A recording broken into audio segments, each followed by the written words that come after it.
Hi healthy viewers, welcome to our channel. నేను మీ doctor అంజలి. ఈరోజు topic వచ్చేసి మామూలుగా అయితే WHO రిలీజ్ చేసిన టాపికే ఇది. ప్రతి లేడీసు 30 సంవత్సరాలు దాటిన తర్వాత కొన్ని టెస్టులు కంపల్సరీ అండి. మామూలుగా అయితే 25 ఇయర్స్ దాటిన తర్వాతనే కంపల్సరీ ఈ టెస్ట్ చేయించుకోవాలి. ఏంది అవి టెస్టులు అని చెప్తే థైరాయిడ్ టెస్ట్ చేయించుకోవాలండి, రొమ్ము టెస్ట్ చేయించుకోవాలి, బ్రెస్ట్ ఎగ్జామినేషన్, ఇంకా నెక్స్ట్ వచ్చేసి సర్విక్స్ టెస్టు, గర్భసంచి ముఖద్వారం టెస్టు, ఇంకా ఫోర్త్ వచ్చేసి థైరాయిడ్ టెస్ట్ చాలా ఇంపార్టెంట్, ఇంకా కంప్లీట్ బ్లడ్ పిక్చర్, ఇంకా నెక్స్ట్ వచ్చేసి మీకు ఈసీజీ టెస్ట్ అండి. మామూలుగా అయితే ఇవన్నీ టెస్టు కంపల్సరీ చేయించుకోవాలి మీరు. ఎందుకు ఇవి టెస్టులు కంపల్సరీ అంటే మామూలుగా అయితే ఎక్కువ మంది లేడీసు రొమ్ము క్యాన్సర్, గర్భసంచి ముఖద్వారం క్యాన్సర్తో చనిపోతూ ఉన్నారు. వాళ్ళు ఎప్పుడు వస్తున్నారంటే డాక్టర్స్ దగ్గర 3rd స్టేజ్ 4th స్టేజ్లో వస్తున్నారు. అంటే ఏ ట్రీట్మెంట్ చేయలేరు. అప్పుడు రొమ్ము తీసినా వాళ్ళు చనిపోతారు క్యాన్సర్తో. ఇంకా నెక్స్ట్ ఏంటంటే గర్భసంచి తీసినా అంత బాడీకి అంతా బాకీ ఉంటుంది కాబట్టి అప్పుడు కూడా చనిపోతూ ఉంటారు. అంటే లైఫ్ స్పాన్ అనేది చాలా వరకు తగ్గిపోతూ ఉంది. కాబట్టి ముందు జాగ్రత్తగా టెస్ట్ చేయించుకున్నారనుకోండి, అప్పుడు ఏమవుతుందంటే ప్రివెంటివ్గా కొంచెం ఉండగానే సర్జరీ చేయించినా, కీమోథెరపీ ఇచ్చినా కూడా ఈ ప్రాబ్లం అనేది సాల్వ్ చేయొచ్చు, లైఫ్ స్పాన్ అనేది పెంచవచ్చు. కాబట్టి ఈ ప్రాబ్లమ్స్ రాకుండా మీరు ఈ టెస్టులు చేయించుకుంటే మంచిది. అయ్యో మేము టెస్ట్ చేయించుకుంటే బయటపడితే ఏం చేయాల్సి వస్తుందో అని చెప్పి భయపడకూడదు. టెస్ట్ చేయించుకుంటే వస్తుందేమో అని ఆలోచించకూడదు. నాకేం ఇబ్బంది ఉండదు, బీ పాజిటివ్ ఫస్ట్, నాకు ఏ ఇబ్బంది ఉండదు, అయినా కానీ ముందు జాగ్రత్త నేను ఈ టెస్టులు చేయించుకోవాలి అని ఆ ధైర్యంతో చేయించుకోవాలి మీరు. మామూలుగా అయితే బ్రెస్ట్ ఎగ్జామినేషన్ మీరు ఓన్గానే మంత్లీ డేట్ అయిపోయిన తర్వాత 7th డే అట్లా మీరు చేసుకుంటే చాలా మంచిదండి.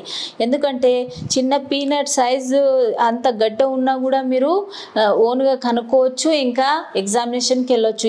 ఈ గడ్డ మంచిదా చెడ్డదా అనేది మీరు డాక్టర్ని సలహా తీసుకోవచ్చు. కాబట్టి మీరు బ్రెస్ట్ ఎగ్జామినేషన్ 7th డే రోజు చేసుకుంటే ఓన్గా అద్దం ముందర నిలబడి బ్రెస్ట్ సైజ్ నార్మల్ ఉన్నాయా లేదా, ఏమైనా కలర్ చేంజ్ ఉందా అనేది, స్కిన్ కలర్ ఏమైనా చేంజ్ ఉన్నాయా, ఏమైనా గుల్లలు ఉన్నాయా, ఇంకా ఏంటంటే నిప్పల్ సైజ్ అనేది ఏమైనా నిప్పల్ లోపల ఇన్వర్టెడ్ అయిందా, నిప్పల్ నుంచి ఏమైనా డిశ్చార్జెస్ ఉన్నాయా అనేది మీరు ఓన్గా చెక్ చేసుకోవాలి. ఏమైనా బ్లడ్ మాదిరి కారుతా ఉంది అంటే కూడా చాలా డౌట్ పడాలండి. ఇంకా ఏంటంటే మీకు ఏ గడ్డలు ఉన్నా కూడా మీరు ఖచ్చితంగా సంవత్సరానికి ఒకసారి మ్యామోగ్రఫీ కానీ, FNAC టెస్ట్ కానీ, స్కానింగ్ కానీ చేయించుకుంటే బాగుంటుందండి. ఎందుకంటే ఒక ఆమెకి క్యాన్సర్ వచ్చింది, ఆమె కంటిన్యూస్గా మ్యామోగ్రాఫ్ చేయించుకుంటుంది, అయినా కానీ క్యాన్సర్ అని బయటపడలేదు. తర్వాత లాస్ట్ స్టేజ్లో ఆమెకి క్యాన్సర్ అని బయటపడింది, ఎప్పుడు FNAC టెస్ట్ చేయించుకున్న తర్వాత. కాబట్టి మీరు రెగ్యులర్ చెకప్లో ఉండడం అనేది చాలా ఇంపార్టెంట్ అండి. ఇంకా ఏంటంటే 30 ఇయర్స్ దాటిన తర్వాత మీరు మ్యారేజ్ చేసుకుని అప్పుడు పిల్లలు కంటే అప్పుడు కూడా మీకు రిస్క్ ఎక్కువ ఉంటుంది బ్రెస్ట్ క్యాన్సర్ది. లాక్టేటింగ్ ఉమెన్కి తక్కువ ఉంటుంది. కాబట్టి మీరు చాలా జాగ్రత్తగా ఉండాలి. ఇంకా చాలామంది నిర్లక్ష్యం చేస్తారు. ఇవి పాలగడ్డలే, పాలు తాపించేటప్పుడు వచ్చినాయి కాబట్టి ఇది మనం నిర్లక్ష్యం చేయొచ్చు అంటే ఇవి ఏం కాదు అని చెప్పడానికి కూడా లేదు. కాబట్టి చాలా జాగ్రత్తగా ఉండాలి. మీరు FNAC కానీ, స్కానింగ్ కానీ, మీరు మ్యామోగ్రాఫ్ అనేది కంపల్సరీ టెస్ట్ చేయించుకోవాలి. ఇంకా నెక్స్ట్ టెస్ట్ వచ్చేసి మీరు ఈసీజీ అండి. ఇప్పుడు కాలంలో సడన్గా హార్ట్ అటాక్ వస్తుంది. ఇప్పుడు మీకు షుగర్ ఉంది అనుకోండి, సైలెంట్ హార్ట్ అటాక్ అంటే మీకు ఏం అర్థం కాకుండానే చనిపోతూ ఉంటారు. కాబట్టి మీరు ఈసీజీ రెగ్యులర్గా తీపించుకున్నారనుకోండి, ఈసీజీ రేట్ ఎంత ఉంటుంది, ఓన్లీ 100 to 150 రూపీస్ ఉంటుంది. కాబట్టి ఆ ఈసీజీలోనే ముందు జాగ్రత్తగా కనుక్కోవచ్చు మీకు ఈసీజీ చేంజెస్ ఉన్నాయి కాబట్టి ఈ మెడిసిన్ వాడితే మంచిది అని చెప్పి. ఇంకా షుగర్ ఉండే వాళ్ళకి ఏం అర్థం కాదు చెస్ట్ పెయిన్. ఎందుకంటే ఈ చెస్ట్ పెయిన్ ఎంత సైలెంట్ కిల్లర్ ఉంటుందంటే మీరు ఎక్కువ నిర్లక్ష్యం చేస్తారు. ఇది మామూలుగా అయితే కిడ్నీలో స్టోన్స్ది పెయిన్ ఎంత ఉంటుందంటే వాళ్ళకి తెలిసిపోతుంది, అబ్బా నేను చనిపోతానేమో ఈ నొప్పితో అనేది, అంత బాధ ఉంటుంది. కానీ వాళ్ళకి ఏం కాదు.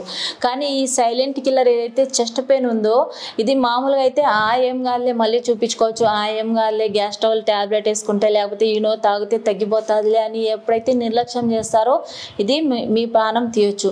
కాబట్టి ఒక్కసారి మంత్లీ వన్స్ మీరు ఈసీజీ చేయించుకుంటే ఏ చేంజెస్ ఉన్నాయి మీ బాడీలో, హార్ట్లో అనేది తెలిసిపోతుంది. కాబట్టి నెక్స్ట్ ఏంటంటే థైరాయిడ్ టెస్ట్ అండి. థైరాయిడ్ టెస్ట్ ఎందుకు చేయించుకోవాలంటే మామూలుగా అయితే మీకు లావ్ అయిపోతున్నారు, డిప్రెషన్లోకి వెళ్తున్నారు, హెయిర్ ఫాల్ అవుతుంది, ఇవన్నీ ప్రాబ్లమ్స్ వస్తున్నాయి.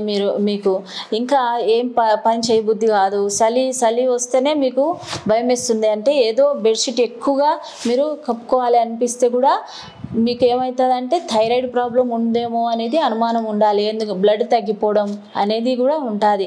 కాబట్టి కొలెస్ట్రాల్ ఇవన్నీ కూడా పెరిగినాయి, మీకు సరిగా అన్నం అరగడం లేదు అంటే అప్పుడు మీరు థైరాయిడ్ టెస్ట్ కంపల్సరీ చేయించుకోవాలి. కానీ ఆ థైరాయిడ్ ప్రాబ్లం రాకముందే మీరు ఇది కనుక్కున్నారనుకోండి, థైరాయిడ్ వచ్చే అవకాశం ఉంది. అంటే కొన్ని యోగా, ధ్యానం, ఫుడ్ చేంజెస్, మీ లైఫ్ స్టైల్ చేంజ్ చేసి మీ థైరాయిడ్ ప్రాబ్లం రాకుండా చేసుకోవచ్చు. ఇంకా నెక్స్ట్ వచ్చేసి కంప్లీట్ బ్లడ్ పిక్చర్ చేయించుకోవాలండి. కంప్లీట్ బ్లడ్ పిక్చర్లో మీకు బ్లడ్ ఎంత ఉంది అనేది తెలిసిపోతుంది. ఇంకా ఆర్బీసీ కౌంట్, డబ్ల్యూబీసీ కౌంట్, ఇంకా ప్లేట్లెట్ కౌంట్ ఇవన్నీ కూడా చూస్తే మామూలుగా అయితే డబ్ల్యూబీసీ కౌంట్ తక్కువ ఉంటే మీకు రోగనిరోధక శక్తి తక్కువ ఉంది అని అర్థం. హెచ్బి తక్కువ ఉంటే, బ్లడ్ తక్కువ ఉంటే మీకు అన్ని రోగాలు వచ్చేస్తాయి. కాబట్టి హెచ్బి ఎప్పుడైతే తక్కువ ఉంటుందో మీకు ఏ పని చేయబుద్ధి కాదు. అప్పుడు కూడా మీకు రెస్ట్ తీసుకోవాలనిపిస్తుంది, కొట్లాడాలనిపిస్తుంది.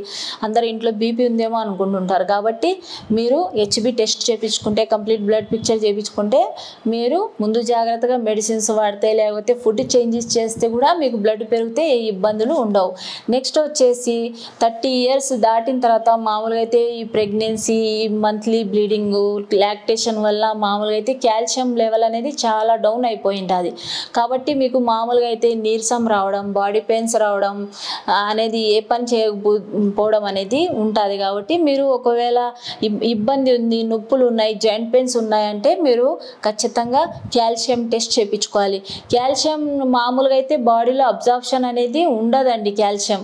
ఎందుకంటే ఎప్పుడైతే విటమిన్ డి ఉంటుందో అప్పుడు బాడీలో పుష్కలంగా ఉంటుందో అప్పుడే కాల్షియం అనేది అబ్జార్ప్షన్ అనేది ఉంటుంది. ఎప్పుడైతే విటమిన్ డి తక్కువ ఉంటుందో మీకు ఎంత కాల్షియం ట్యాబ్లెట్స్ వేసుకున్నా, మీరు ఎంత మిల్క్ తీసుకున్నా, ఎంత నువ్వులు తిన్నా కూడా మీకు కాల్షియం అబ్జార్ప్షన్ కాదు. కాబట్టి దాంతోపాటు మీరు విటమిన్ డి టెస్ట్ చేయించుకోవాలి. విటమిన్ డి నార్మల్గా ఉంటేనే కాల్షియం లెవెల్ అనేది నార్మల్గా ఉంటాయి. కాబట్టి విటమిన్ డి మామూలుగా అయితే మీరు ఎండలో నిలబడాలి. 20 minutes ముందర పార్ట్, 20 minutes వెనక పార్ట్ అనేది, అబ్డామినల్ పార్ట్ అనేది ఎక్స్పోజ్ కావాలి సన్కి. అప్పుడే మన బాడీ విటమిన్ డి రెడీ చేసుకుంటుంది. యూవీ రేస్కి ఎక్స్పోజ్ కావాలి. మామూలుగా అయితే మీరు బట్టలు మేము బాగా వేసుకొని ఎండలో నిలబడినాంలే అంటే కాదండి. అప్పుడు విటమిన్ డి, యూవీ రేస్ మన బాడీ మీద ఎట్లా పడతాయో ఆలోచించండి. కాబట్టి ఇవి ప్రాబ్లం ఉంది మన ఇండియాలో. కాబట్టి మనం మామూలుగా అయితే 60,000 యూనిట్ మంత్లీ ఒక ప్యాకెట్ తీసుకుంటే కూడా సరిపోతుంది విటమిన్ డి. ఎప్పటికీ కూడా అలవాటు అయిపోవాలి అది మంత్లీ తీసుకునేది. లేదు మేము న్యాచురల్గానే అంటే డైలీ 40 minutes మీరు స్పెండ్ చేయాలి సన్లో. ఇవన్నీ కూడా జాగ్రత్తలు తీసుకొని ముందు జాగ్రత్త టెస్ట్ చేయించుకొని కాల్షియం, విటమిన్ డి అనేది చాలా ఇంపార్టెంట్ అండి. ఇంకా నెక్స్ట్ వచ్చేసి మీకు వైట్ డిశ్చార్జ్ ఉన్నా లేకపోయినా కూడా మీరు ప్యాప్స్మేర్ అనేది ఎవ్రీ 3 yearsకి ఒకసారి 25 years దాటితే కంపల్సరీ చేయించుకోవాలి. ఎందుకంటే గర్భసంచి ముఖద్వారం క్యాన్సర్ కూడా చాలా సైలెంట్ కిల్లర్ అండి. మామూలుగా అయితే ఫస్ట్ వైట్ డిశ్చార్జ్తో మొదలవుతుంది. ఇంకా మీరు నిర్లక్ష్యం చేసినారనుకో, అప్పుడు భార్య భర్త కలిసినప్పుడు మీకు బ్లీడింగ్ అయ్యే అవకాశం ఉంటుంది. అప్పుడు కూడా మీరు నిర్లక్ష్యం చేస్తే అప్పుడు white discharge, red discharge mix అయ్యి స్మెల్ వచ్చే అవకాశం ఉంటుంది. కాబట్టి ఆ ప్రాబ్లం అంతవరకు రాకుండా ముందు జాగ్రత్తగా మీరు ప్యాప్స్మేర్ చేయించుకున్నారనుకోండి, 25 years దాటిన తర్వాత ఎవ్రీ 3 yearsకి ఒకసారి 65 age వరకు, అప్పుడు మీరు ముందు జాగ్రత్తగా ఈ క్యాన్సర్ ఆఫ్ సర్విక్స్ అనేది కనుక్కోవచ్చు, అనవసరమైన డెత్ అనేది ఆపవచ్చు. కాబట్టి ఇవన్నీ టెస్టులు మీరు చేయించుకుంటూ మీరు హెల్తీగా ఉండాలని నేను ఆశిస్తున్నాను. ఈ వీడియో గాన మీకు నచ్చితే మీరు లైక్ చేయండి, షేర్ చేయండి, సబ్స్క్రైబ్ చేయండి.